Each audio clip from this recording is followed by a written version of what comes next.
어제 49장 중간까지밖에 못 봤기 때문에 오늘 17절부터 49장 17절부터 49장을 보고 50장을 좀 보겠습니다. 자, 49장 17절부터는 주로 무슨 내용인가 하면은 가만히 보면은 이 바벨론에게 포로 잡혀갔던 사람들이 예루살렘에 돌아오는 바로 그런 모습들을 보여주고 있습니다.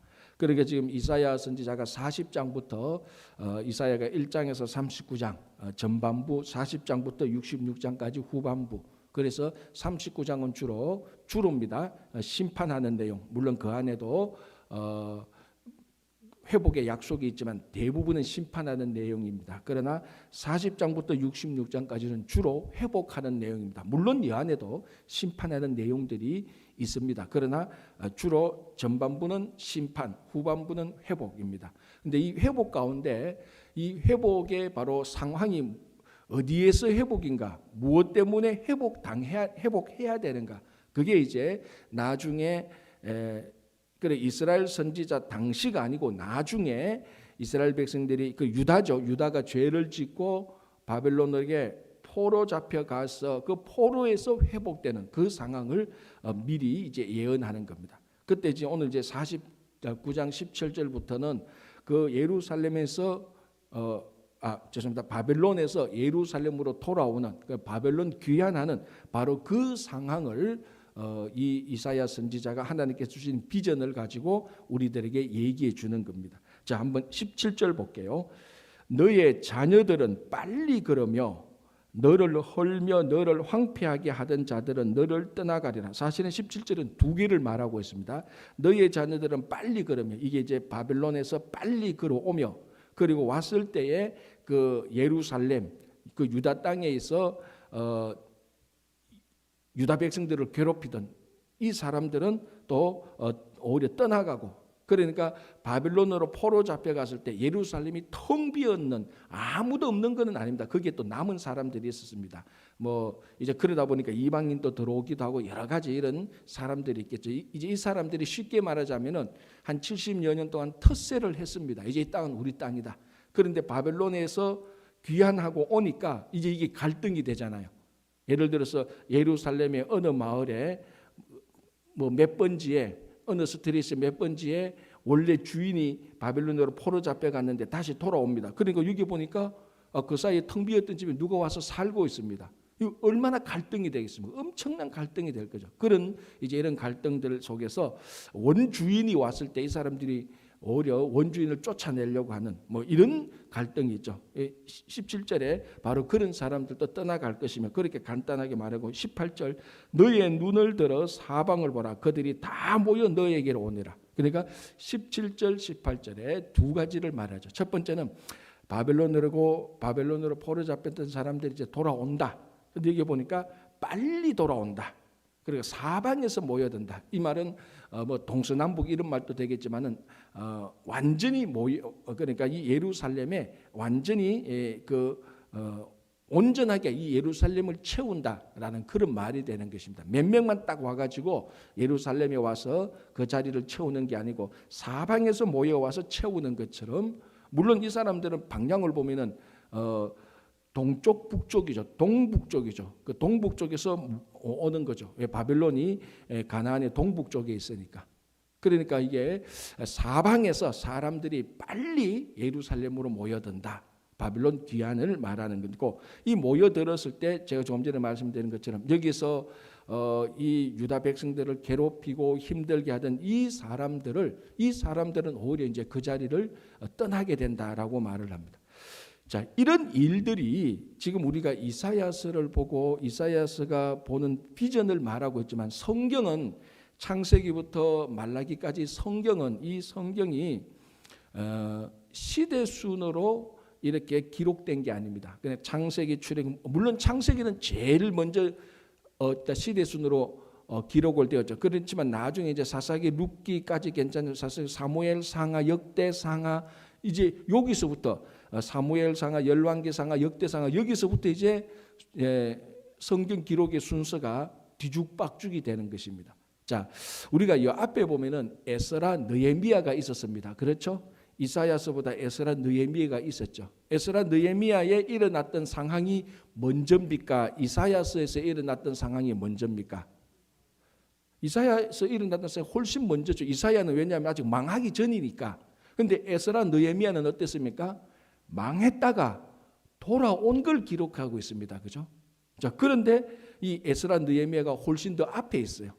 그러니까 처음 성경을 보는 사람들은 여기서부터 이제 헷갈리는 겁니다. 에스라 느헤미야가 뭐 사람들이 돌아오고 뭐 성벽도 쌓고 뭐 율법도 읽고 하는데 그런 일이 있었구나 하고 좀 이제 혼자 공부하면서 이사야 예레미야 보니까 뭐 또 사람이 돌아온다 그래.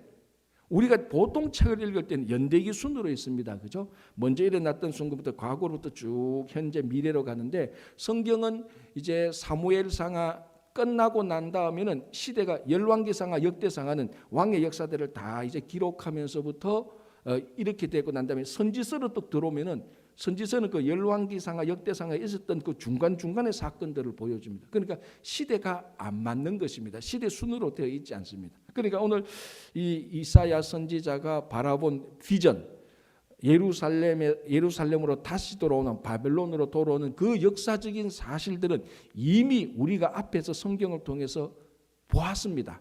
그게 에스라 이야기고 느헤미야 이야기였습니다. 그게 오늘 여기 보면 17절, 18절도 바로 그런 일들하고 이미 에스라 느헤미야 때 일어났던 일들하고 비슷한 일이 일어나고 있습니다.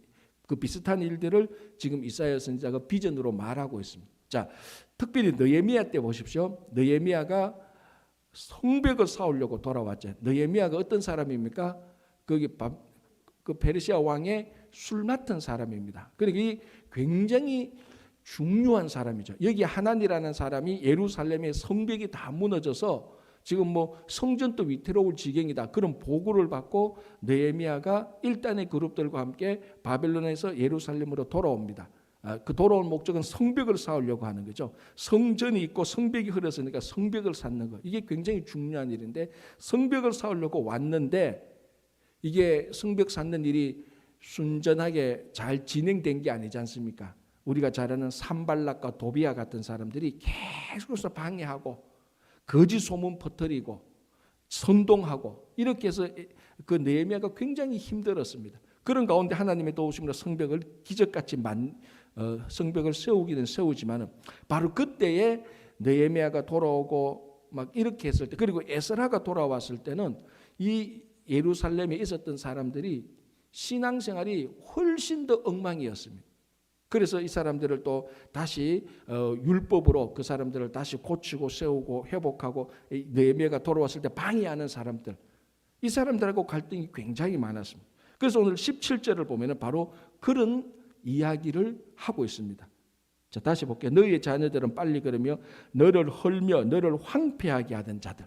산발락과 도비아 같은 사람들이죠. 사실은 느헤미야의 예를 들자면 그런데 그런 사람들은 너를 떠나가리라. 그러니까 바벨론 포로에서 귀환해서 바벨론 포로에서 귀환해서 다시 예루살렘으로 올 때 너를 괴롭히던 사람들이 있을 것이다. 그러나 그 사람들은 이제 다시 다 떠나게 될 것이다. 그러니까 이 완전히 이사야 선지자가 바벨론에서 포로돼서 오는 이사야 선지자가 그 유다에 대한 회복을 그대로 얘기해주고 있는 그런 내용들입니다. 자, 18절을 한번 볼게요. 너의 눈을 들어 사방을 보라. 그들이 다 모여 너에게로 오느니라.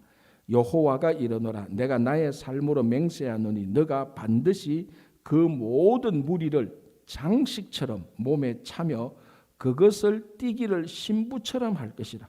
자, 이게 이런 내용들을 글자 그대로 보면 이제 혼돈이 되는 거예요. 자, 이 돌아온 사람들을 장식처럼 몸에 찬데 사람들을 어떻게 차요? 못 차잖아요. 그리고 신부처럼 할 것이다. 그 띠기를 신부처럼 할 것이다. 이렇게 못 하잖아요. 무슨 말인가 하면은 이 돌아왔던 사람들이 누가 봐도 야, 이 사람들은 내 몸의 장식처럼 귀하게 여기고 다른 사람들한테 아름답게 여길 정도로 이 사람들이 궁색하거나 궁핍하거나 못난 사람이거나 천한 사람이 아니다라는 것을 말하고 있습니다. 바벨론에서 포로된 사람들 누구든지 이 사람들을 자랑하고 싶어하고 이 사람들을 다른 사람들한테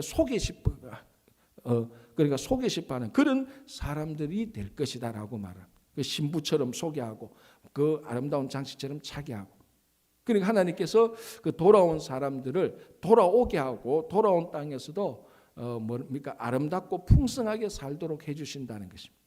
자, 바로 이런 모습들 우리가 17절, 18절 두 구절만 간단하게 봤는데 바로 이런 모습들이 이제 일어나서 예루살렘이 다시 일어나기 시작합니다.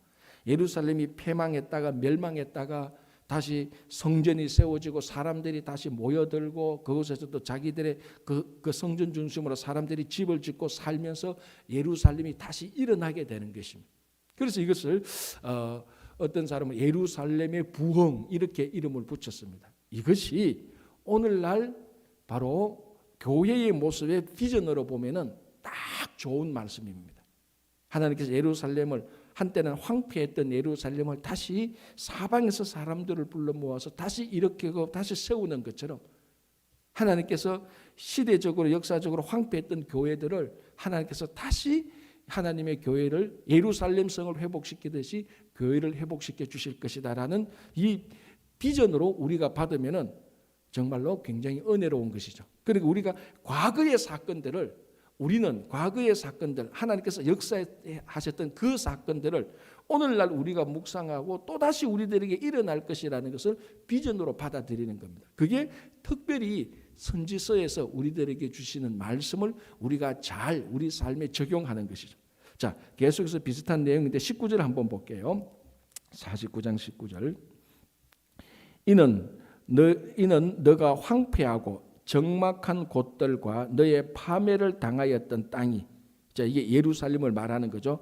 바벨론에서 멸망했던 땅이 이제는 주민이 많아 좁게 될 것이며 너를 삼켰던 자들이 멀리 떠날 것이라. 자, 두 가지를 말하는 거죠. 첫 번째는 앞에서 말했는 것처럼 너를 삼켰던 자들이 멀리 떠날 것이다. 그 괴롭히던 사람들, 산발락과 도비아 같은 사람들은 멀리 떠날 것이다. 한 번 더 반복하며 뭐라고 말합니까? 황폐했던 땅이 이제는 주민이 많아 그 땅이 좁게 될 것이다. 그러니까 예루살렘이 멸망하고 많은 사람들이 바벨론 포로로 되어 갔을 때 거기에 사람들이 살아 있었지만은 그 사람들이 뭐 예루살렘을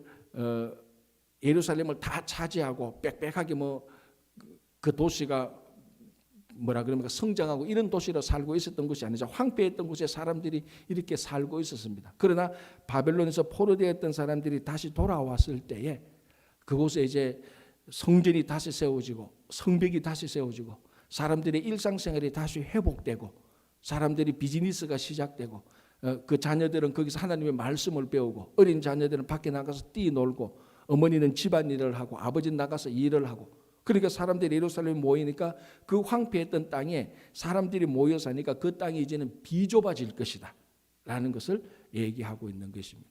이게 역사적으로 실제로 예루살렘에 사람이 돌아오는 것을 말하고 이게 19절 이것을 보면서 제가 이 말씀을 준비하면서 이게 오늘날 우리가 예상치 못했던 이 코로나 팬데믹의 상황이 회복되는 것하고도 좀 연관이 있다라는 그런 생각이 참 많이 들었습니다. 이는 너가 황폐하고 적막한 곳들, 너의 파멸을 당하였던 땅이. 자, 이 코로나 팬데믹이 온 인류를 덮치면서 완전히 뭡니까? 완전히 우리가 살던 삶이 뭐 그렇다고 해서 건물이 부서지고 그런 건 아니죠. 그러나 사람들이 뭐 자가격리 의무적으로 자가격리하고 하니까 이렇게 빽빽했던 도시가 얼마나 황폐해졌습니까? 자, 황폐했다는 것은 부서졌다는 말 이런 차원보다는 사람들이 없어진다는 겁니다. 자, 전번에 4월달 우리가 그 뉴욕에서 할 때 4월달이 가장 힘들었지 않습니까? 부활절 전후로 그때는 이제 2주간 의무적으로 자가격리하라. 비필수적인 일이 아닌데 그 밖에 나가면 그 경찰에 잡아서 실제로 티켓을 뜯던 그런 우리 2주간이 있었지 않습니까? 그때 맨하탄을 저는 나가지는 않는데 맨하탄을 촬영했던 그 유튜브가 있었습니다. 아, 그걸 보니까 맨하탄에 걸어다니는 사람이 없어요. 진짜로. 그 타임스퀘어 그쪽에. 세상에 타임스퀘어에 사람이 없는 것은 정말로 처음 봤습니다. 정말 황폐하게 된 거죠. 사람들이 완전히 황폐하게 된 거예요.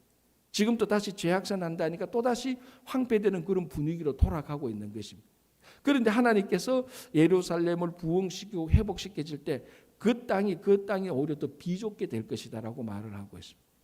자, 우리가 지금 사람과 사람 사이에 사회적 거리를 유지하니까 이게 뭐 사람과 사람 사이에 6피트의 이 6피트 안에는 무슨 어떤 상황이면 황폐한 상황입니다. 사실 6피트 안에 다른 사람이 끼어들지 못하고 사람과의 관계가 떨어져야 되니까 어떻게 보면 사람과 사람 사이가 전부 다 황폐한 사회적 거리를 두고 우리가 지금 살고 있는 것입니다. 그래서 이 말씀을 가만히 볼 때 하나님께서 이 코로나 팬데믹을 하나님께서 끝내주시고 다시 우리가 코로나가 사라지면은 다시 우리가 사람들이 함께 모여들 때 사람과 사람 사이에 황폐함이 없어지게 될 때 우리가 살고 있던 이 장소가 다시 비좁게 될 것이다라는 그런 말씀이 저한테 가슴속에 다가오더라고요. 근데 지금은 좀 우리가 어렵고 힘들고 불편하고 그런 삶을 살 수 있지만 성경을 보면은 이게 바벨론에서 70년 포로 생활도 했는데 우리가 뭐 코로나 팬데믹으로 인해서 70년 포로 생활할 건 아니잖아요. 그래서 뭐 의학적으로 이제 뭐 백신이 뭐 이제 12월 10일부터 그 뉴저지는 풀리고 11일부터 뭐 풀리고 이제 뭐 12월 한 달간에 뭐 2천만 명 그다음 달부터 3천만 명 이런 좋은 이런 소식들이 들립니다. 그러면서 우리가 이 코로나 팬데믹으로 있었던 지난 한 8, 9개월 그리고 앞으로 좀 더 우리가 있어야 되지만은 이런 삶을 우리가 축약된 바벨론 포로 생활로 우리가 생각하고 뭐 반대하는 사람들이 있겠지만 제 개인적으로 바벨론 포로 생활로 생각하고 우리가 지난 생활 동안에 지난 과거 동안에 하나님 앞에 무엇을 잘못했는지 그것을 되돌아보는 이 기간이 정말 되어야 됩니다. 그래서 여러분이 코로나가 터지면서 가장 많은 메시지가 뭐였습니까? 가장 많은 메시지가 지난 생활을 돌아보면서 우리가 하나님 앞에서 회개해야 된다. 그래서 회개하면서 모든 일을 딱 멈추니까 여러분 아시잖아요. 인간의 활동이 멈추니까 지구가 살아나기 시작했어요. 그게 얼마나 아이러니합니까? 인간이 활동하고 인간이 열심히 일하고 인간이 사람들이 모이고 사람들이 막 개발을 하니까 지구가 죽어가고 있었는데 사람이 딱 멈추니까 죽어가고 있던 환경이 다시 살아나기 시작했습니다. 그건 뭘 말하는 겁니까? 인간이 지금까지 피조물, 환경을 죽이고 있었다는 것입니다. 그래서 하나님께서 스탑! 인간들 너희들 스탑! 이제는 이 지구 환경을 좀 살려야 되겠다.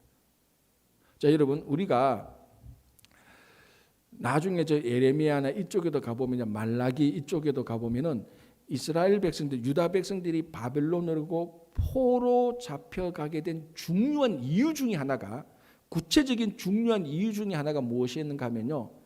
안식일을 지키지 않아서 그랬다는 거예요. 안식일을 안 지킨다는 것은 무슨 말인가 하면 사람이 그러니까 안식일을 제대로 안 지켰다는 건 사람이 그 안식일 날에도 자기도 쉬지 않고 농과 밭도 쉬지 않고 계속해서 뭔가 움직였다는 겁니다.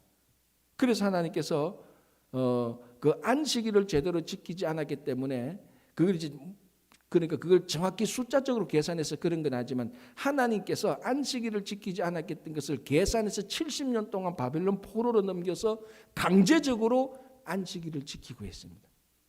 강제적으로. 그래서 가나안 땅에 농가 밭이 회복되도록 희년도 안 지키고 안식일도 안 지키고 그래서 우리가 코로나 팬데믹을 당하니까 강제적으로 우리가 쉬게 되었습니다. 뭐 경제적으로도 어렵고 여러 가지 힘들고 불편한 건 이루 말할 수도 없었죠. 그러나 강제적으로 우리가 뭐 일을 안 하고 강제적으로 쉬니까 강제적으로 운전도 못 하니까 지구가 살아나기 시작했어요. 무슨 말인가? 우리가 지금까지 우리가 움직이면서 지구를 죽이기 시작했다는 것이. 그래서 지구가 다시 살아나. 그래서 오늘날 또 우리가 이렇게 보면서 이 코로나 팬데믹을 통하여서 우리가 너무 탐욕적으로 살고 있었다라는 것을 너무 많이 발견하고 있습니다. 그래서 제가 지난주에 주일날 우리가 같이 하나님 말씀을 나눈 것 때도 진짜 감사한 것은 이번 추수감사를 보면서 진짜 감사한 것은 감사한 것을 발견할 수 있어서 감사했다는 겁니다. 그전에는 감사한 일이 있어서 감사했는데 지금은 원래는 뭐 감사한 일이 뭐 있습니까? 그러나 되돌아보니까 야 우리가 주일날 예배드리고 그것이 감사한 일이었는데 그것을 감사하지 못했으니까 이번에 그것을 발견하고 올해는 그런 것을 감사하니까 참 감사하다는 거예요. 그래서 오늘 또 그 유다 백성들이 바빌론 포로로 잡혀가서 자기들의 삶이 불편하고 굉장히 힘들었죠. 그러나 반면에 가나안 땅은 다시 회복되고 있었고 자기들의 탐욕도 교만도 낮아지고 있었다는 것입니다. 그래서 자 20절 계속 같은 말이 되고요. 23절을 한번 보겠습니다. 23절 이렇게 되어 있습니다. 왕들은 너의 양부가 되며 왕비들은 너의 유모가 될 것이며 그들이 얼굴을 땅에 대고 너에게 절하고 너의 발에 티끌을 홧을 것이며 너가 나를 여호와인 줄을 알리라. 나를 버리는 자는 수치를 당하지 아니하리라. 그리고 25절 볼게요. 여호와가 이같이 말하노라. 용사의 포로도 빼앗을 것이요 두려운 자의 빼앗은 것도 건져낼 것이니 이는 내가 너를 대적하는 자를 대적하고 너의 자녀를 내가 구원할 것이라 라고 말합니다. 이제 뭔가 하면 예루살렘에 돌아온 자들은 수치를 당하지 않고 예루살렘에 돌아온 자들을 괴롭히는 대적들을 하나님께서 대적할 것이다 라고 약속을 해주시고 있습니다. 그러니까 이 예루살렘에 바빌론 포로를 마치고 예루살렘에 돌아온 것은 하나님께서 이제 직접 예루살렘을 다시 회복시키고 그 회복에 동참한 사람들은 수치를 당하지 않고 여기에 이 회복을 반대하는 대적자들은 하나님께서 다 대적할 것이다. 이렇게 말을 하고 있습니다. 그래서 하나님께서 이사야 선지자에게 이 예루살렘 하나님의 도시가 다시 일어날 것을 그 비전으로 주고 있는 것입니다. 자, 이렇게 해서 50장으로 넘어가는데 50장 1절에서 하나의 질문이 나옵니다. 자, 볼게요. 50장 볼게요. 나 여호와가 이같이 말하노라. 내가 너희의 어미를 내보낸 이혼 정서가 어디 있느냐? 내가 어느 체주에게 너희를 팔았느냐? 보라, 너희는 너희의 죄악으로 말미암아 팔렸고 너희의 어미는 너희의 배역함으로 말미암아 내보냄을 받았느니라. 자, 이게 무슨 말인가 하면요. 49장 14절을 한번 보겠습니다. 그 앞에 있는 49장 14절. 이런 말씀이 있습니다. 오직 시온이 이르기를 여호와께서 나를 버리시며 주께서 나를 잊으셨다 하였거니와. 무슨 말인가 하면은 시온이 이르기를, 그러니까 이스라엘 백성, 유다 백성들 말이죠. 한 어떤 그룹의 사람들이 뭐라고 말을 했는가 하면 우리가 바빌론으로 포로 잡혀간 것은 하나님이 우리를 버렸고 하나님이 우리를 잊어버리셨기 때문에 바빌론으로 포로로 갔다. 하나님이 우리를 창조하시고 하나님이 우리를 돌보신다 그래 놔놓고 하나님은 우리를 버렸다. 하나님은 우리를 잊었다. 그래서 우리가 바빌론으로 포로로 갔다라고 말하는 일단의 그룹들이 있었습니다. 자, 그에 대한 답변으로 15절에서 말했죠. 어머니가 자식을 잊어버리지 않는다. 그런 어머니가 있다 할지라도 나 여호와는 너희를 잊지 않는다라고 약속을 해줬습니다. 49장에. 요 49장 14절에 대한 질문에 대한 답이 한 번 더 50장에 나오는 겁니다. 50장 1절에 나오는 겁니다. 무슨 말인가 하면은 하나님이 뭐라고 말합니까? 50절에 내가 너희의 어미를 내보낸 이혼 정서가 어디 있느냐? 내가 어느 체주에게 너희를 팔았느냐? 무슨 말인가 하면은 이 바벨론으로 이스라엘 유다 백성들이 포로로 된 것은 마치 남편이 아내에게 이혼했기 때문에 이혼당한 아내가 바벨론으로 포로 잡힌 것처럼 말을 하면서 남편이 아내를 이혼한 거 아니다. 이혼 정서가 있느냐 보라. 이혼 정서가 없잖아. 그러니까 하나님이 너희 어미, 그러니까 그 유다 백성들하고 같은 의미로 보자. 하나님이 유다 백성들 너희 어머니와 이혼해서 이혼당한 여인이 바벨론으로 포로 되어 간 게 아니다.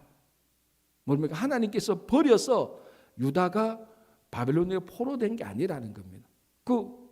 그러니까 이스라엘 백성들이 하나님이 우리를 버렸잖아요. 하나님은 우리의 남편이고 내가 그의 아내였다면 하나님이 우리를 이혼시켰잖아요. 라고 말하니까 남편 된 하나님이 언제 내가 너희들 이혼했느냐? 이혼 정서가 있느냐?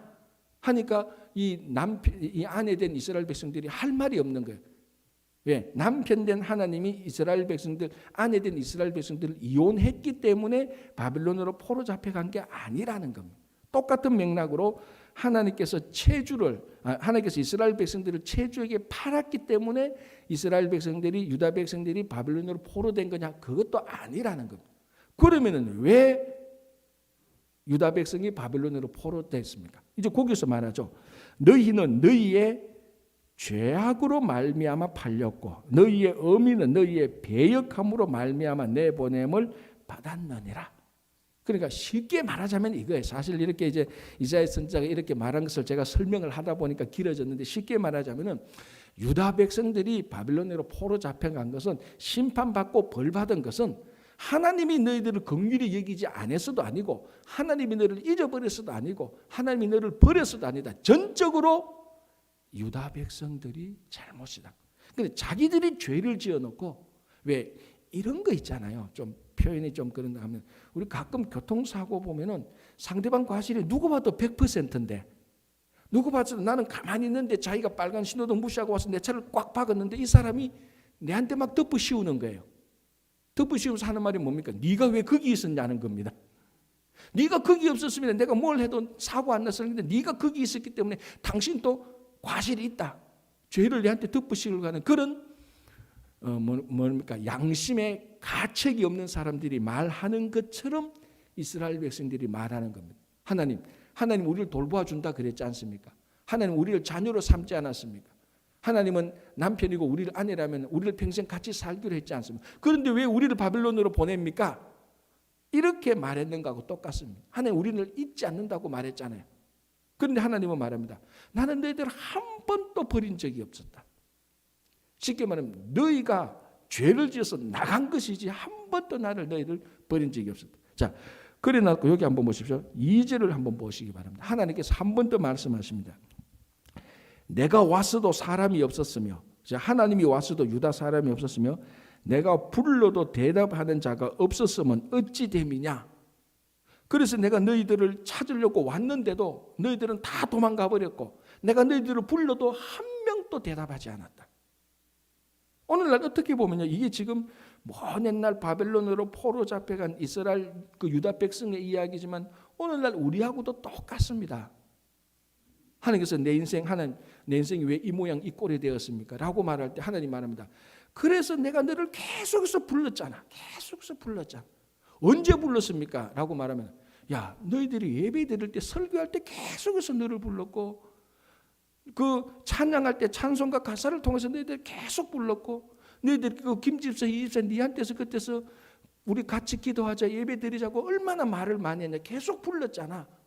하나님께서는 계속 메시지를 줬는데도 자기가 듣지 못해 놔놓고 하나님 언제 말했죠? 하면 내가 입 아프도록 너희들을 불렀다. 지금 그 말입니다. 50장 2절 내가 왔어도 사람이 없었으면 내가 불러도 대답하는 자가 없었으면 어찌 됨이냐. 하나님은 여러 가지 경로를 통해서 계속해서 우리를 말하고 있습니다. 자, 오늘 새벽에는 오늘 이사야 49장 50장을 통하여서 설교자를 통해서 여러분들에게 계속해서 말하고 있는 것입니다. 또 살아가면서 여러 가지 환경을 통해서 하나님께서 계속해서 말하고 있는 것입니다. 그걸 우리의 교만하고 탐욕스러운 마음이 있어서 못 들어서 그렇지 하나님의 음성을 듣고 싶은 마음이 전혀 없어서 그렇지 내가 모든 경로와 과정을 통해서 성경을 통하여서 오늘 또 내일 또 설교자를 통하여서 하나님의 음성을 듣기로 작정을 하면요 모든 게 다 하나님의 음성입니다. 모든 게 다. 안 들으려고 작정하면요 성경도 하나님의 메시지가 아니에요. 안 들으려고 하면. 지금 이스라엘 백성들이 유다 백성들이 그렇게 해놔놓고 안 듣고 있다가 죄를 지어서 바벨론에 포로 잡혀가서 놓고 포로 생활하면서 한다는 소리 하나님이 우리를 잊어버렸구나. 하나님은 거짓말쟁이야. 잊지 않는다고 해놓고 우리를 버렸구나. 우리를 버리지 않는다고 해놓고 그렇게 대한 하나님께서 대답을 해주시는 겁니다. 자, 그 다음 한번 보십시오. 50장 2절 중간에 내 손이 어찌 짧아 구속하지 못하겠느냐 내게 어찌 건질 능력이 없겠느냐 보라 내가 꾸짖어 바다를 마르게 하며 강들을 사막이 되게 하며 물이 없어졌으므로 그 물고기들이 악취를 내며 가라며 죽으리라. 그래놓고 왜 우리를 구속하지 않습니까? 라고 말하니까 하나님께서 야 내가 손이 짧아 너희를 구속하지 못했냐? 능력이 없어서 구속하지 못했냐? 나는 강들도 마르게 하고 강에도 물을 내기도 하고 뭐 사막을 꾸짖기도 하고 사막이 물이 변하여 사막이 물을 내기도 사막에 길을 낼 수 있는 모든 능력이 있다. 하나님은 손이 짧아서 구원하지 못하는 것도 아닌데 너희들이 멀리 도망가고 너희들이 하나님의 손을 듣지 않고 계속 길을 막고 있으니까 너희들이 안 들으려고 구원을 안 받으려고 했지 않느냐 이 말입니다. 그게 오늘날 우리하고 똑같은 얘기입니다. 똑같은 얘기. 그죠? 자, 그래서 이제 이렇게 이게 이제 유다의 죄로 인하여서 하나님께서 이스라엘 백성들이 유다 백성들이 바벨론에 포로된 것을 말하면서 또 이 사람들을 위하여서 하나님께서 또 종을 준비합니다. 그러니까 이게 하나님의 은혜지 않습니까? 사람들이 자기가 멋대로 살다가 죄 짓고 탐욕 교만 다 부리고 그것도 탐욕인지 교만인지 모르면서 살다가 하나님께서는 그런 과정 중에서도 계속해서 부르고 하나님께서 다가가고 메시지를 줬는데 일체 듣고 있지 않다다. 쫄딱 망해서도 하나님 왜 나를 이렇게 만들었습니까? 라고 지 주제도 모르고 하나님께 대드는 그런 인간들을 위해서 하나님께서 또 그 사람을 회복시키려고 또 종을 준비합니다. 그러니까 우리 요즘 젊은이들이 이런 말을 쓰더라고요. 참 재밌는 표현인데 나는 전혀 잘못이 없어요. 이런 말을 한 요즘 젊은이 나는 1도 잘못이 없대요. 좀 들어봤죠, 그죠? 나는 처음에 그게 무슨 1도 잘못이 1도, 2도, 3도, 4도 잘못이 있는 처음에는 무슨 말인지 몰랐어요. 물어보니까 1 하나도 없다. 1도 잘못이 없다. 표현이 참 요즘 젊은이들 말하는 표현이 센스. 무슨 말인가 하면은 하나님은 이스라엘 백성들이 그렇게 된 것에 대한 1도 잘못이 없어요. 이스라엘 백성들은 100가지 다 자기가 다 잘못한 거예요. 그래 놔놓고 모든 책임을 하나님한테 다 돌리려고 하는 그런 모습들을 나타나는데 그런 자녀들을 탐욕스러운 자녀들을 위해서 하나님께서 종을 준비하고 있습니다. 자, 이 종에 대해서 50장 4절 이렇게 말하고 있습니다. 주 여호와께서 학자들의 혀를 내게 주사 나로 공고한 자를 말로 어떻게 도와줄 줄을 알게 하시고 아침마다 깨우치시되 나의 길을 깨우치사 학자들 같이 알아듣게 하시도다. 자, 여기서 자꾸 학자라고 번역하니까 뭐 하버드 대학교 교수처럼 그런 사람을 생각하면은 안 됩니다. 그냥 지혜자입니다. 자, 하나님의 종은 하나님께서 이스라엘 백성들을 위해서 선택하신 종은 어떤 종인가 하면 학자들의 혀를 준다. 지혜자들의 혀를 준다는 거예요. 그렇게 해서 뭐라면 공고한 자를 말로 잘 위로하는 겁니다. 여러분, 말에 대해서는 뭐 더 이상 말할 필요가 없을 정도로 중요하죠.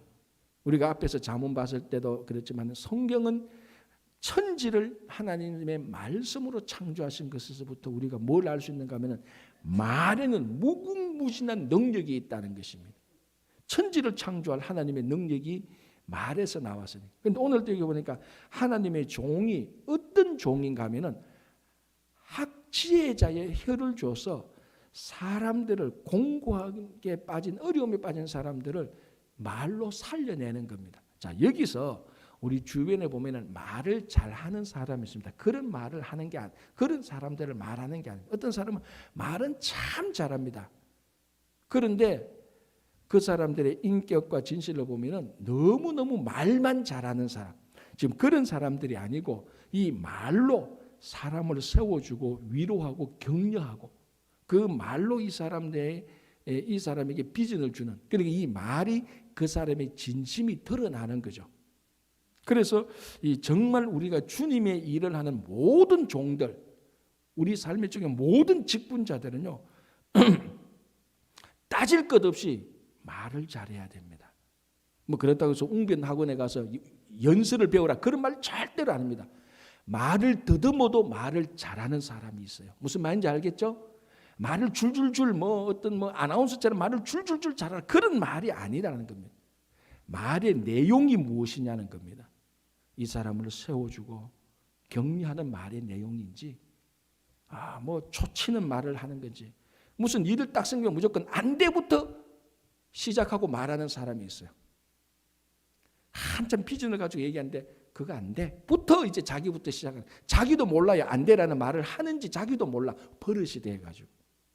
그래서 주님의 종, 어떤 종이든 어떤 직분자든지 우리 교회 모든 섬기는 사람들 무조건 학자 같은 혀가 있어야 됩니다. 그래서 다 대학교 나와서 박사과정 받아라 천만에. 학자 같은 혀는요, 하버드 대학교 교수들에게도 그런 혀를 없을 수도 있어요. 초등학교도 안 나온 할머니 할아버지한테도 이런 혀를 가질 수가 있어요. 하나님께서 주시는 그 말씀, 사람을 세우고 위로하고 격려하는. 자, 그리고 또 뭡니까? 귀를 깨우치사 학자같이 알아듣게 한다. 자, 학자는 다시 말합니다. 지혜자입니다. 지혜자처럼 알아듣는다는 겁니다. 자, 우리가 가끔 하다 보면은 제일 답답한 사람이 뭡니까? 말귀를 못 알아듣는 사람. 피곤해요. 말귀를 못 알아들어. 그래서 이런 사람들을 나중에 에레미야 선지자가 뭐냐면 기의 할례를 받으라고 말을 합니다. 어마어마한 소리죠. 기의 할례를 받아라. 사실은 어떻게 보면은 이 이사야 선지자의 말은 우리가 입의 할례를 받고 기의 할례를 받아야 됩니다. 입이 열려야 되고, 그렇다고 말을 줄줄 하는 게 입이 열려야 되고, 하나님의 말을 해야 되고, 기가 열려야 되는 것은 하나님의 말귀를 알아들어야 돼요. 첫 번째는. 그래서 선지자들은 귀의 할례를 받은 사람, 하나님의 말씀의 의미가 무엇인지 알아들어야 되는 거예요. 그래서 예레미야가 너희들은 이대로 가면 심판한다, 하나님께서 심판하기로 작정했다 했는데도 이스라엘 그 당시 예레미야의 유다 백성들은 한 명도 선지자의 말귀를 알아듣지 못했어요. 한 명도 말귀를, 귀의 할례를 받지 못했던 것. 하나님의 말을 알아듣는 것이 1번이고, 그리고 이 성도 간의 말을 할 때 말귀를 알아들어요. 아니, 말귀를 못 알아듣는데 대화가 안 됩니다. 대화가 안 되면은 공동체가 안 돌아가는 겁니다. 그래서 이 종은, 하나님께서 선택한 이 종이 말을 잘하고 잘 듣는 종이에요. 자, 우리가 은사가 얼마나 많습니까? 얼마나 많은 은사가 있습니까? 뭐 여러 가지 은사가 있는데 이 종은 말을 해서 사람을 세워주고, 하나님의 말씀을 듣고 사람들의 말을 들을 줄 아는 그런 귀가 열린 사람. 자기 고집, 자기 경험만 딱 삭아 있어가지고 누가 말해도 절대로 듣지 않는 그런 말귀가 안 되는 사람들은 주님의 일을 못하는 거죠. 커뮤니케이션이 안 되는. 그래서 자, 하나만 더 하고 마치겠습니다. 그래서 이제 또 주의 종은 6절부터 고난 또 당한다고 말을 하고 있습니다. 주의 종이 고난을 당하는 종. 이게 이제 6절 보면은 50장 6절 보면 전형적인 예수 그리스도의 고난을 보여줍니다. 한번 읽어볼게요. 6절 50장 6절. 나를 때리는 자들에게 내 등을 맡기며 나의 수염을 뽑는 자들에게 나의 뺨을 맡기며 모욕과 침뱉음을 당하여도 내 얼굴을 가리지 아니하였느니라. 자, 여러분, 이게 예수님께서 당하신 고난인데요. 자, 우리가 주님의 일을 할 때 고난을 당합니다. 안 당할 수가 없죠. 주님의 일을 하다 보면은, 세상 일도 하다 보면 오해도 받는데 주님의 일을 하다 보면 왜 오해를 받지 않겠습니까? 그런데 정말 중요한 것은, 자, 여기 50장 6절을 보십시오. 나를 때리는 자들에게 내 등을 맡기며 나의 수염을 뽑는 자에게 나의 뺨을 맡긴다라고 말을 합니다. 모욕과 침뱉음을 내가 얼굴을 가리지 않는다. 무슨 말인가 하면은, 나를 때리는 자들에게 내가 돌아서서 그 사람 욕을 한다가 아니에요.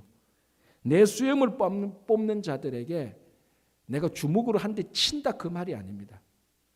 여러분, 가만히 보면은 어떨 때는 참 열심히 일을 하다가 사람들한테 오해를 받으면서 고난을 당해요.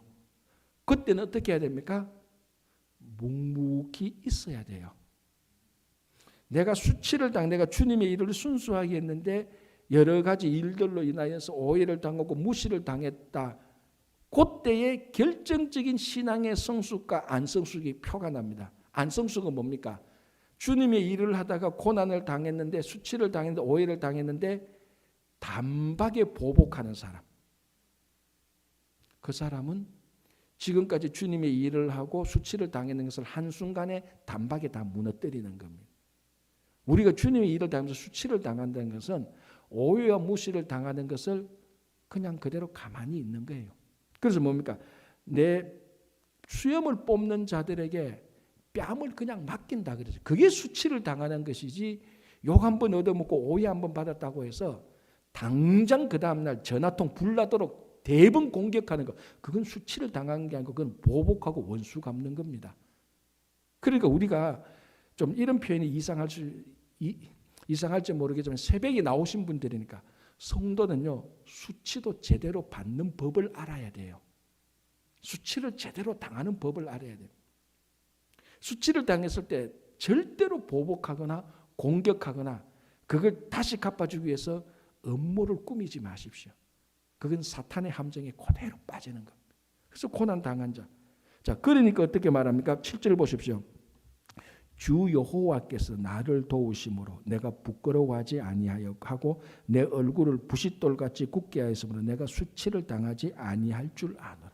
이렇게 해서 수치를 이겨내는 것이지 내 힘과 의지로 다시 공격하고 보복하고 뒷담화하고 그렇게 해서 나를 무시한 사람을 공격하고 보복해서 원수 갚는 게 아닙니다.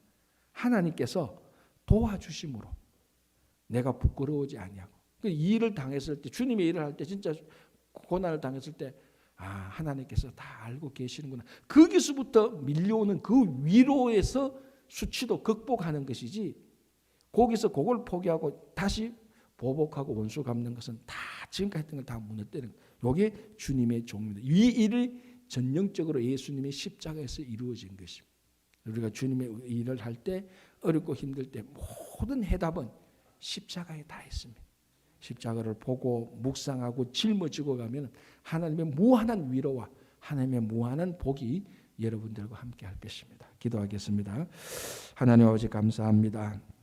코로나 팬데믹 가운데 있습니다. 사회적 거리를 두고 직장에서 일도 하기 어렵고 비즈니스도 원할지 못한 황폐한 곳이 되고 있습니다. 그러나 주님께서 바벨론 귀환을 명령하시고 예루살렘을 다시 비좁게 하신 것처럼 하나님께서 다시 우리의 삶의 현장을 다시 하나님께서 회복시켜 주실 줄 믿음으로 고백합니다. 주님, 우리가 주님의 일을 잘 감당할 수 있는 정말 하나님께서 기뻐하시는 종이 되게 하여 주시옵소서.